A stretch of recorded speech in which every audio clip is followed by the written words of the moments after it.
एक सच्चे सौदागर का इनाम। बहुत अरसा पहले अरब के एक सरसब्ज़ व शादाब नखलिस्तान में एक छोटी सी बस्ती थी, जहां आदिल नामी एक नौजवान सौदागर रहता था।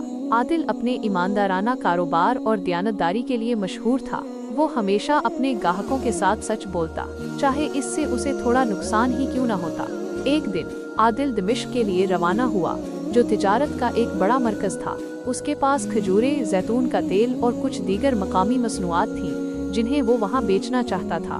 सफ़र तवील और थका देने वाला था, लेकिन आदिल का दिल अल्लाह पर तवक्कुल से भरा हुआ था।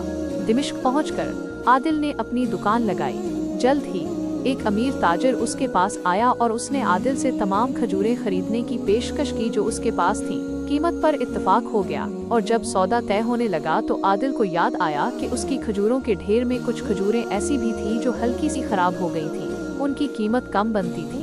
आदिल ने ताजिर से कहा, जनाब, मेरी तमाम खजूरें एक जैसी नहीं हैं। इस ढेर में कुछ खजूरें ऐसी भी हैं जो मियार में थोड़ी कम हैं। अगर आप चाहें तो मैं आपको उनकी कीमत कम करके दे सकता हूँ या इन्हें अलग कर सकता हूँ। अमीर ताजिर हैरान रह गया।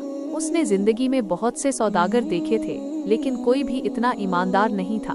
ताजिर ने आदिल की ईमानदारी से मुतासिर होकर कहा, ऐ नौजवान, मैंने तुम्हारी ईमानदारी देख ली है। मुझे तुम्हारी तमाम खजूरें कबूल हैं और मैं तुम्हें पूरी कीमत दूंगा, बल्कि मैं तुम्हें तुम्हारी ईमानदारी के इनाम के तौर पर कुछ इजाफी रकम भी देना चाहता हूँ। आदिल ने अल्लाह का शुक्र अदा किया और इजाफी रकम कबूल की। दिमिश्क में उसकी तिजारत बहुत अच्छी रही और वो ज्यादा नफा कमाकर वापस लौटा।